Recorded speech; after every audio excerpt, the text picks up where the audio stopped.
오늘 우리 함께 나눌 말씀 다니엘서 6장 1절에서 15절까지 말씀입니다. 다리오가 자기의 뜻대로 고관 120명을 세워 전국을 통치하게 하고 또 그들 위에 총리 셋을 두었으니 다니엘이 그 중에 하나이라. 이는 고관들로 총리에게 자기의 직무를 보고하게 하여 왕에게 손해가 없게 하려 함이었더라. 다니엘은 마음이 민첩하여 총리들과 고관들 위에 뛰어남으로 왕이 그를 세워 전국을 다스리게 하고자 한지라. 이에 총리들과 고관들이 국사에 대하여 다니엘을 고발할 근거를 찾고자 하였으나 아무 근거 아무 허물도 찾지 못하였으니 이는 그가 충성되어 아무 그릇됨도 없고 아무 허물도 없음이었더라.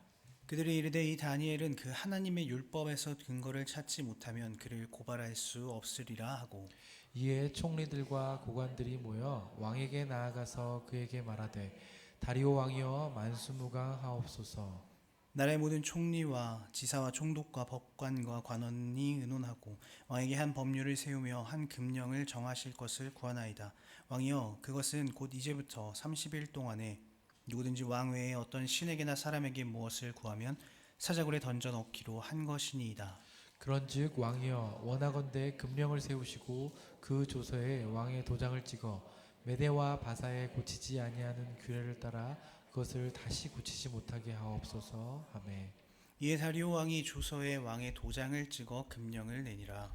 다니엘이 이 조서에 왕의 도장이 찍힌 것을 알고도 자기 집에 돌아가서는 윗방에 올라가 예루살렘으로 향한 창문을 열고 전에 하던 대로 하루 3번씩 무릎을 꿇고 기도하며 그의 하나님께 감사하였더라. 그 무리들이 모여서 다니엘이 자기 하나님 앞에 기도하며 간구하는 것을 발견하고 이에 그들이 나아가서 왕의 금령에 관하여 왕께 아뢰되 왕이여 왕이 이미 금령에 왕의 도장을 찍어서 이제부터 30일 동안에는 누구든지 왕 외에 어떤 신에게나 사람에게 구하면 사자굴에 던져 넣기로 하지 아니하였나이까 하니 왕이 대답하여 이르되 이 일이 확실하니 메대와 바사에 고치지 못하는 규례니라 하는지라. 그들이 왕 앞에서 말하여 이르되 왕이여 사로잡혀온 유다 자손 중에 다니엘이 왕과 왕의 도장이 찍힌 금령을 존중하지 아니하고 하루 3번씩 기도하나이다 하니 왕이 이 말을 듣고 그로 말미암아 심히 근심하여 다니엘을 구원하려고 마음을 쓰며 그를 건져내려고 힘을 다하다가 해가 질 때에 이르렀더라. 같이 읽겠습니다. 그 무리들이 또 모여 왕에게로 나와서 왕께 말하되 왕이여 메대와 바사의 규례를 아시거니와 왕께서 세우신 금령과 법도는 고치지 못할 것이니이다 하니 아멘. 네, 무엇에 익숙하신가요? 라는 제목으로 오늘은 여러분과 좀 이 신앙의 익숙함에 대해서 좀 말씀을 나눠보고자 합니다. 최근에 제가 이 심리학 교수들이 요즘 유튜브를 많이 해요. 그래서 심리학 교수들의 유튜브를 보고 있는데 거기서 좀 재미있는 사실을 하나 배웠습니다. 그게 뭐냐면 사람은 익숙한 것이 정답이다라고 이렇게 착각하는 경우가 굉장히 많다라고 해요. 왜 그런가 이유를 들어봤더니 사람은 기본적으로 생각하는 거를 이렇게 선호하지 않는다고 합니다. 왜 그럴까요? 네, 생각하면 에너지 써야 되고 에너지 쓰면 배고파서 이렇게 생각하는 거를 별로 안 좋아한다라고 하더라고요. 그래서 그 생각하는 에너지를 덜 사용하기 위해서 익숙함이라는 걸 만들어낸대요. 뭔가를 이제 숙달하고 노력해서 그것이 익숙함이 되면 그리고 여러 내용들을 반복적으로 접하면서 그것들을 나의 익숙한 것으로 만들면 이제 생각을 덜 하게 되고 익숙하게 되고 에너지를 덜 쓰게 되는 거죠. 여러분의 이해를 돕기 위해서 제가 예를 한번 들어보려고 하는데요. 여러분은 그냥 여러분이 알고 계신 거를 바로 이제 말씀하시거나 떠올리면 됩니다. 여러분 예수님이 태어나셨을 때 동방박사가 몇 명이 찾아왔나요? 네. 이게 보통 3명 이렇게 대답을 하시는데 저기 똑똑하신 한 분이 누군지 잘 모르겠습니다. 목소리만 들려가지고 몰라요 라고 이렇게 얘기를 해주셨습니다. 맞아요. 동방박사가 몇 명인지 저희는 모릅니다. 네. 근데 저희는 너무 익숙하게 3명이라고 알고 있죠. 그게 왜냐면 성경의 동방박사들이 갖고 온 물건이 이제 황금, 모략, 유향 이렇게 3가지여서 그리고 초대 교부들이 그거를 기준으로 동방 박사는 3명이었을 것이다 이제 계속해서 그림을 그리고 말을 전달해서 저희가 그게 너무 익숙한 거예요. 근데 사실 동방 박사는 몇 명인지 저희는 모릅니다. 재밌네요. 또 하나 더 내보겠습니다. 여러분 기도회 같은 거 할 때 우리가 이제 주여 삼창이라는 걸 하게 됩니다. 요즘 젊은 친구들은 잘 모를 수 있는데 어른 세대들은 너무 익숙한 이 주여 삼창, 주님의 이름을 3번 부르짖고 기도하는. 여러분 이 주여 삼창은 과연 성경 어디에 근거한 기도 방법일까요?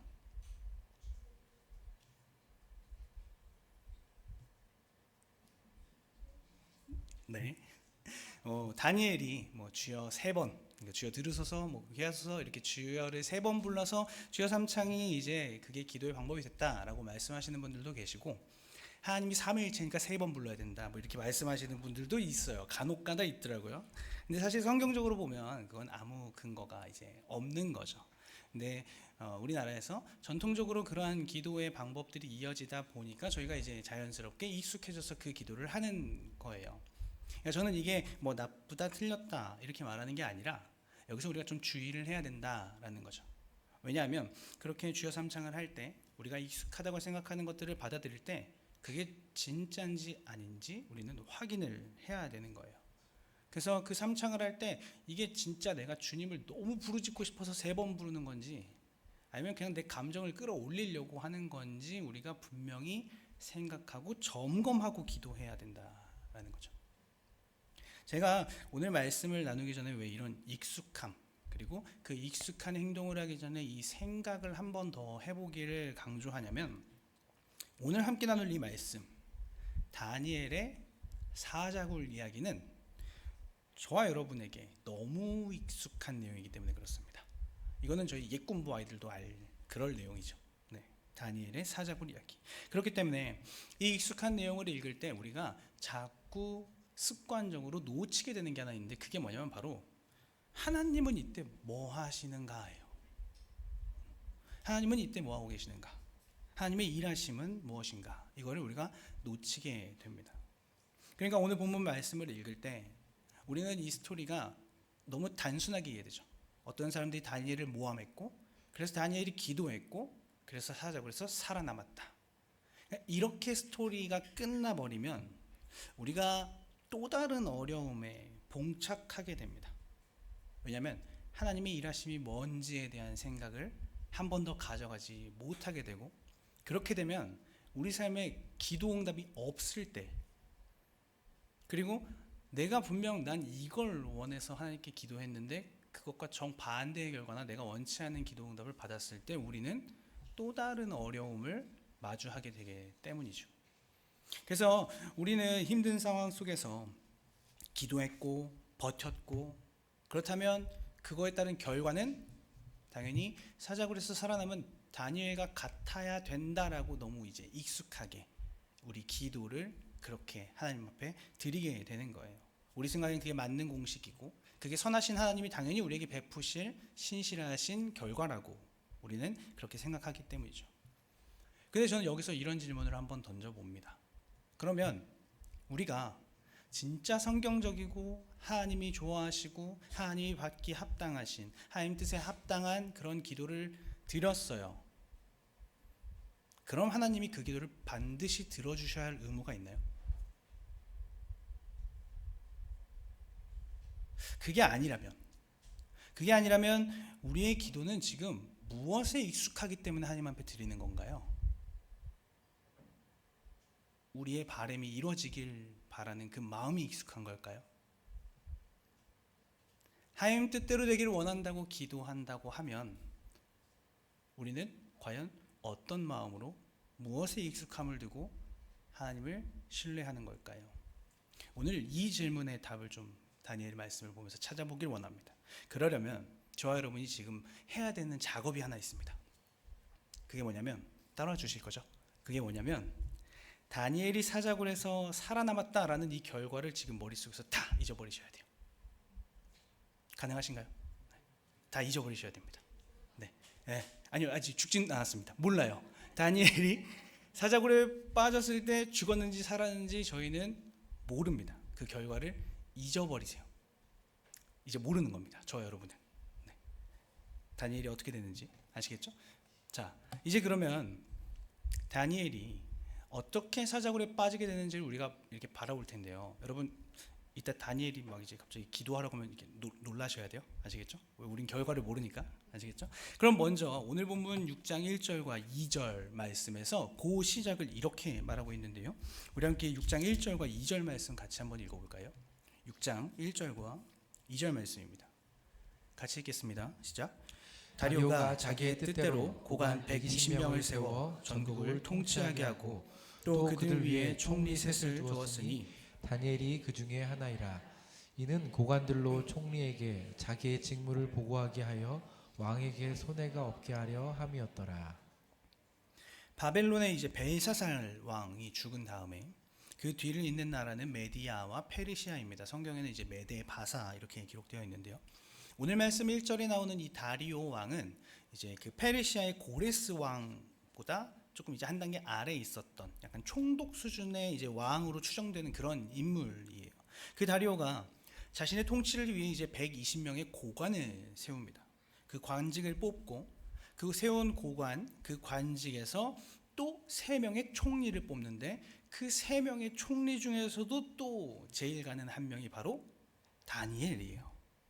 게다가 그러한 다니엘은 이 다리오 왕의 아주 신임을 얻게 되는 거죠. 그래서 성경 3절 보시면 다니엘을 이렇게 묘사하고 있습니다. 다니엘은 마음이 민첩하여 총리들과 고관들 위에 뛰어남으로 왕이 그를 세워 전국을 다스리게 하고자 한지라. 그리고 이같이 다리오 왕이 다니엘을 신임하고 세우니까 그 아래 있던 다른 고관들이 이제 다니엘을 질투하기 시작하죠. 시기합니다. 그래서 그 고관들이 하는 행동이 뭔가요? 다니엘을 모함하고 이제 모략에 빠지게 하는 거죠. 그 계획을 세우는 겁니다. 왕의 법령을 선포해서 누구도 신이나 어떤 왕에게 인간에게 30일 동안 기도하지 못하게 하는 거죠. 그 기록을 7절 말씀에서 이렇게 말하고 있는데요. 우리 7절 말씀 같이 한번 읽어볼까요? 7절 말씀 같이 읽겠습니다. 시작. 나라의 모든 총리와 지사와 총독과 법관과 관원이 의논하고 왕에게 한 법률을 세우며 한 금령을 정하실 것을 구하나이다. 왕이여, 그것은 곧 이제부터 30일 동안에 누구든지 왕 외에 어떤 신에게나 사람에게 무엇을 구하면 사자굴에 던져 넣기로 한 것이니이다. 성도 여러분, 다니엘을 시기하고 폄훼하던 이 페르시아 고관들이 세운 이 모략, 이 모략의 목적은 무엇인가요? 다니엘을 사자굴에 빠뜨리려고. 맞아요. 다니엘을 기도하지 못하게 하는 게 목적이 아니라 다니엘은 그럼에도 불구하고 기도할 사람이니까. 그게 다니엘의 익숙함이란 걸 이 사람들이 너무 잘 알았기 때문에 기도하지 못하게 하려고 하는 게 아니라 어차피 그 사람은 반드시 기도해. 그러니까 이러한 모략 가운데 그 사람을 죽음 가운데로 몰아넣는 건 이 방법이야 라고 생각해서 그것을 유인하고 있는 거죠. 다시 말해 두 개의 법을 충돌시키는 거예요. 다니엘이라는 사람이 하나님을 향해 믿고 따르던 신뢰하던 그 율법이라는 다니엘의 그 신앙과 세상의 법, 인간 왕이 제정한 이 나라를 다스릴 수 있는 세상 권력자의 힘, 이 두 가지 법을 강하게 충돌시키는 거죠. 왜 그런가요? 이 사람들한텐 그 인간 왕의 법, 세상의 권력이 승리하고 강하다라는 익숙함이 있기 때문에 그래요. 하나님에 대한 경험이 이 사람들에게는 없는 거죠. 그리고 이 모략, 이 함정을 그렇게 정하고 나니까 다니엘이 살아남을 수 있는 방법은 이제 딱 하나밖에 남지 않았습니다. 그건 뭐냐면 30일 동안 기도하지 않는 거예요. 성도 여러분, 여러분이라면 어떻게 하셨을 것 같나요? 30일입니다. 30일이니까 짧으니까 기도를 안 할 것 같다. 너무 솔직하죠? 네. 하나님이 아주 사랑하는 그런 솔직하고 순수한 신앙입니다. 맞아요. 30일입니다, 여러분. 여러분이라면 어떻게 할 것 같으세요? 딱 30일만 기도 안 하시면 돼요. 그럼 이 무시무시한 사자굴에 빠질 일은 없습니다.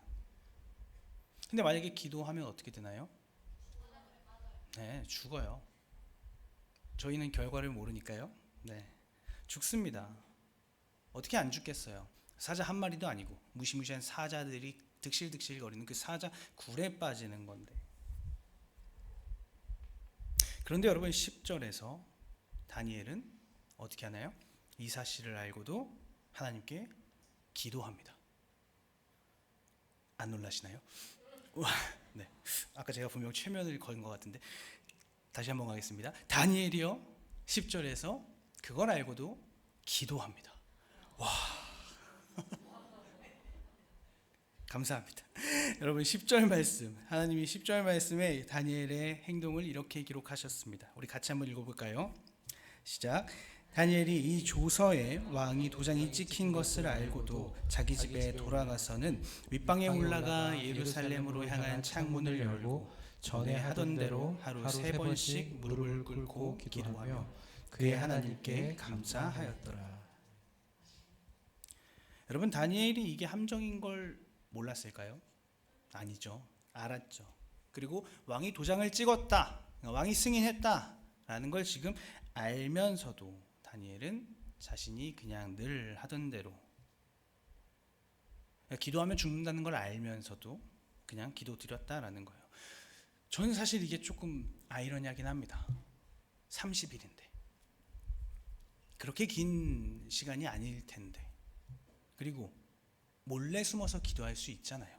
아닌가요? 속으로 마음으로 그냥 기도하면 되잖아요. 기도 안 한 거 아니잖아요. 근데 왜 다니엘은 꼭 그렇게 사람들이 다 아는 그 습관대로, 그 익숙함대로 같은 자리, 같은 시간, 하루 3번, 왜 꼭 그 자리에 가서 그렇게 티나게, 왜 꼭 그렇게 기도했을까요? 그렇게 해야만 속이 후련했을까요, 다니엘은? 이게 저는 사실 이해가 잘 안 됐습니다. 그런데요, 여기서 제가 한 번 더 놀란 건 뭐냐면, 지금 성경은 이 당시 다니엘이 드린 기도가 감사 기도였다라고 하는 거예요. 정말 저는 많이 놀랐습니다. 죽을 걸 알고도 드리는 그 기도가 감사 기도다. 어떻게 이럴 수 있을까요? 지난 여름에 저와 여러분이 이제 매일 성경으로 묵상한 예레미야나 지금 묵상하고 있는 열왕기하를 보시면 여러분 이 지금 이스라엘 나라가 어떻게 되는지 잘 아시잖아요. 나라가 그냥 완전히 망해버렸습니다. 죄악으로 인해서, 우상숭배로 인해서 완전히 망해버렸고, 그렇게 이 사람들이 그렇게 미신적으로 숭배하던 하나님의 성전은 가루가 되어서 예루살렘은 완전히 황폐한 땅이 되어버렸습니다. 아수르, 바벨론에 이어 페르시아에까지 이 사람들은 지금 수십 년 동안 계속해서 식민 생활을 하고 있는 상황이에요. 이방 나라의 통치가 익숙해질 법도 한데, 그리고 그 나라 법대로 살아야 목숨을 건지고 하나님 나라 원리대로 살면 죽는다는 사실을 너무도 잘 알고 있을 텐데 어떻게 다니엘은 그걸 알고도 기도하는 걸까요? 다니엘이 뭔가 특별한가요? 그렇지 않습니다. 5장 13절, 6장 13절을 보시면 똑같이 이렇게 얘기해요. 사로잡혀온 유다 자손 중 하나, 그냥 포로인 거예요. 그리고 앞선 다니엘 여러분 1장과 2장, 5장에 보시면요, 다니엘이 몇 번이고 목숨 걸고 신앙을 고백해야 되는 사건들이 계속해서 나오거든요. 여러분들이 잘 아는 사건들인데. 그리고 제가 최근에 이 다니엘서를 묵상하면서 저 신기했거든요. 예레미야서 보고 열왕기하 보다 보니까 이 다니엘이라는 인물이 떠올랐는데 대체 이 사람은 어떻게 그 시대에 살았을까가 너무 신기해서 묵상하다가 새롭게 알게 된 사실이 있는데, 바벨론 실제 지금 문헌에 보면요, 여러분 이 당시의 고위 관직자들, 그러니까 왕 옆에서 수종을 들던 왕의 측근들은요 다 넷이었대요. 네, 다 거세당한 겁니다. 지금 다니엘의 삶이 그래요. 어떻게 감사 기도를 드릴 수 있나요? 이게 말이 되나요? 나라 망했죠? 포로로 끌려왔죠? 하나님 백성인데 자기는 하나님을 신뢰하고 하나님께 예배하는 백성인데 너희의 이름은 이제부터 벨드사살이야 이러면서 갑자기 베이신을 섬기라고 하지 않나? 이름까지 바꿔버리고 거세당했죠. 한동안 맛있는 고기는 못 먹고 채식만 했죠. 용광로 들어갔다 왔죠. 뭐 정말 별별 수모와 고생을 다 겪었고 그 과정에서 얼마든지 세상 권력을 취할 수 있는 기회가 또 주어졌어요. 바벨론의 높은 자리에 올라갈 수도 있었고요. 페르시아의 높은 자리도 올라갈 수 있었습니다. 오늘로 따지면 뭐 국무총리 정도는 할 수 있을 만큼 그런 지혜가 있었던 다니엘이었어요. 근데 다니엘은 그것들을 받지 않죠. 어떻게 그 부와 권력, 명예, 평안한 삶 그걸 다 마다하고 기도하는 게 익숙해서 감사하는 게 익숙해서 그 자리로 다니엘은 올라갈 수 있었던 걸까요? 그 해답을 오늘 성경은 정말 간략하게 묘사합니다. 6장 23절 말씀에서 그렇게 묘사를 해요. 6장 23절 말씀 우리 한번 같이 읽어볼까요? 6장 23절입니다. 같이 읽겠습니다. 시작. 왕이 심히 기뻐서 명하여 다니엘을 굴에서 올리라 하매 그들이 다니엘을 굴에서 올린즉 그의 몸이 조금도 상하지 아니하였으니 이는 그가 자기의 하나님을 믿음이었더라. 여러분 많이 놀라셨죠? 다니엘이 살았습니다. 사자굴에서요. 우와. 참 하나님의 은혜와 축복이 가득하게 기도합니다. 네. 다니엘이 여러분 살았어요. 놀랍지 않습니까? 근데 그 이유가요, 여러분. 하나님을 믿었기 때문이다. 성경은 그냥 이렇게만 기록하고 있습니다. 너무 뻔한가요, 여러분? 하나님을 믿었기 때문이다. 이 믿음이란 단어, 히브리어로 아만이라는 단어, 우리가 너무 잘 아는 아멘입니다. 그러니까 이게 무슨 말인가요? 여러분, 다니엘이 익숙했던 건 기도가 아니에요. 다니엘이 사자굴에서 살아남았던 이유는 기도가 익숙해서 살아남은 게 아닙니다. 하나님을 믿어서, 하나님을 신뢰해서 살아남은 거예요. 바꿔 말하면 다니엘은요, 하나님을 신뢰하는 게 익숙한 거예요. 아멘 하는 게 익숙한 겁니다. 내가 지금 어떤 상황에 처해 있든, 나에게 주어지는 상황이 무엇이든, 설령 내가 죽는다 할지라도, 아니 하나님은 일하셔. 아니 하나님은 회복시키실 거야. 난 그걸 신뢰해. 난 그걸 믿어. 아멘. 그게 익숙한 거예요. 그러면 여러분, 저와 여러분의 삶, 지금 저와 여러분에게 주어지는 삶 가운데 우리는 지금 그 익숙함으로 나아가고 있나요? 어떤 상황을 마주하든 아멘 함으로 나아가고 있나요? 예전에 제가 이제 저희 아버지랑 이렇게 운전을 하고 이렇게 지나가다가 제 이제 친구가 다니는 교회 근처를 이렇게 지나가고 있었어요. 지나가고 있었는데 저희 아버지도 이제 종교인이니까 이제 그 교회에 관심이 많잖아요. 이제 교주로서 어떤 이제 그런 다른 타종교도 공부도 해야 되고 이러니까 관심을 갖기 시작하더라고요. 저에게 이제 저게 너 친구가 다니는 교회 아니니?라고 물어보시는 거예요. 그래서 제가 네 맞아요라고 말씀드렸죠. 근데 아버지가 이제 또 분석을 하기 시작하는 거예요. 주차장이 되게 작네 이렇게 분석을 하기 시작하시더라고요. 그래서 아 네 하고 그냥 넘겼어요. 근데 아버지가 그때 무슨 말씀을 하셨냐면 야 그러면은 수요예배 때 주차장이 터지겠다 라고 하시는 거예요. 그래서 제가 아니, 수요예배 때 주차장이 왜 터져요? 다 퇴근하고 오시면 성도들도 많이 안 오고 그래요. 그런데 저희 아버지가 그때 뭐라고 말씀하셨냐면 아니 9시 예배, 11시 예배, 1시 예배, 저녁 예배 그 사람들 다 수요예배 오는 거 아니야? 근데 주차장이 왜 안 터져? 라고 말씀을 하셨어요. 제가 그때 진짜 운전하다가 망치로 진짜 뒤통수를 너무 세게 맞은 것 같은 거예요. 네. 교주한테 졌다. 제 신앙이 너무 부끄러워지는 거죠. 네. 도대체 그 사람들에게 익숙한 건 뭐고 나한테 익숙한 건 뭘까? 왜 나는 수요예배 자리에 주차장이 터질 거라는 그 하나님의 은혜를 신뢰하지 못하는가? 왜 나는 당연하게도 수요 예배는 퇴근하니까 힘들어서, 평일이니까 힘들어서 성도들이 못 오는 예배라고 생각했을까? 너무 창피했어요. 너무 부끄러웠죠. 성도 여러분, 말로는 제가 막 하나님 신뢰한다, 여러분 앞에서 뭐 신앙은 이런 겁니다, 이렇게 막 되게 교만하게 이렇게 얘기하고 있는데, 정작 제 사고는 그렇게 세상 가치관이랑 익숙한, 그 가치관이 익숙한 거예요. 별 차이가 없는 거죠. 환경 탓하고 상황 탓하고 이래저래 핑계대고,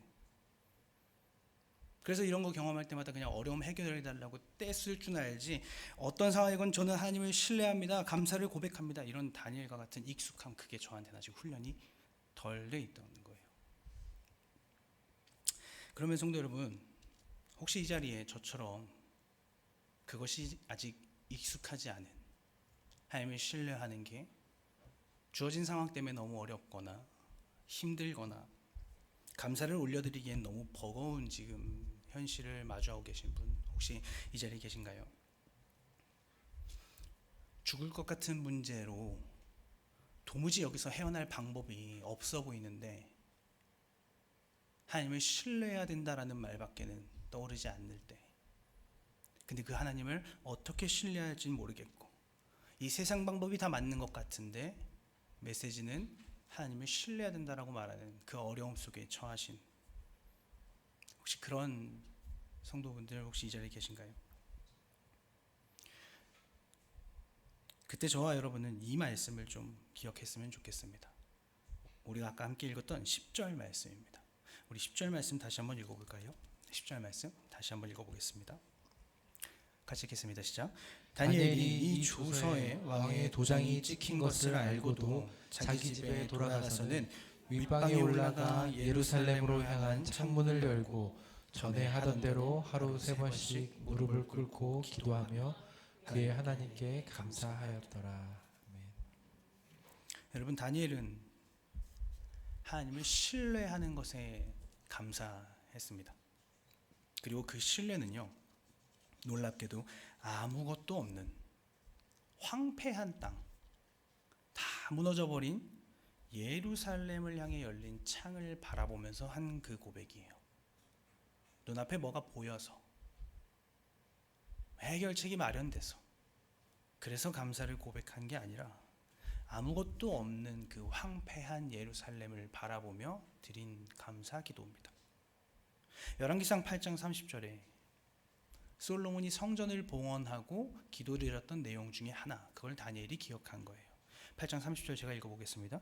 주의 종과 주의 백성 이스라엘이 이곳을 향하여 기도할 때는 주는 그 간구함을 들으시되 주께서 계신 곳 하늘에서 들으시고 들으시사 사하여 주옵소서.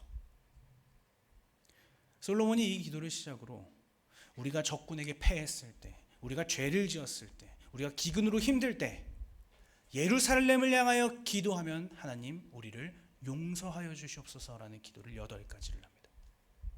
다니엘은 그걸 기억했던 거죠. 그리고 여러분, 여기서 창문을 열어 이 말씀을 원어로 보면요, 이거 수동태입니다. 다니엘이 연 게 아니에요. 그 방의 창문은 그냥 예루살렘을 향해 열려 있었던 겁니다. 무슨 말인가요? 성도 여러분이 지금 처한 상황 제가 다 알지 못하죠.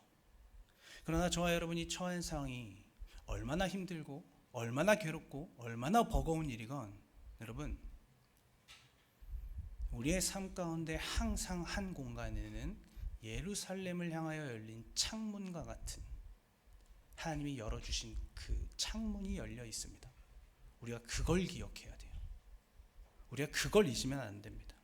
마음껏 기도하라고, 마음껏 찬양하라고, 마음껏 회복을 소망하라고 하나님이 열어주신 창문이 우리 삶 가운데 한 공간에 반드시 분명히 존재합니다.